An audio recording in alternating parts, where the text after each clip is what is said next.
हुपरी पालिकेच्या सभेत सत्ताधाऱ्यातच धुमसला वाद. शिक्षण सम्राट अण्णांचा आक्रमक पवित्रा, 18 नगरसेवकांच्या ठरावाची चर्चा. रेंदाळ प्रतिनिधी संतोष शिंगे. हुपरी नगर परिषदेच्या मासिक सर्वसाधारण सभेत बुधवारी सत्ताधारी गटातच मतभेद उफाळून आल्याचे चित्र पाहायला मिळाले.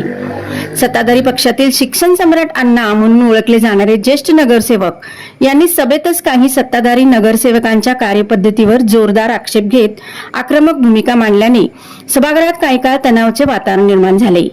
सभेदरम्यान व्यंकटेश हायस्कूल परिसरातील पाणी पुरवठा योजनेत सुमारे 11 लाख रुपयांचा कथित गैरव्यवहाराचा मुद्दा उपस्थित करण्यात आला. तसेच काही बांधकाम व्यावसायिकांच्या कामकाजावरही त्यांनी प्रश्नचिन्ह उपस्थित केल्याची चर्चा आहे. दरम्यान सत्ताधारी गटातील 18 नगरसेवकांनी संबंधित नगरसेवकांच्या कार्यशैलीविरोधात ठराव मंजूर केल्याची चर्चा राजकीय वर्तुळात रंगली आहे.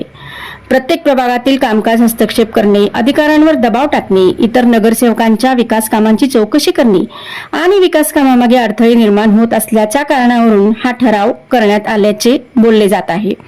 याचबरोबर संबंधित नगरसेवकांच्या शिक्षण संस्थेची संबंधित अतिक्रमणाच्या कथित प्रकरणाची माहिती काही यंत्रणांकडून तपासली जात असल्याचीही चर्चा आहे.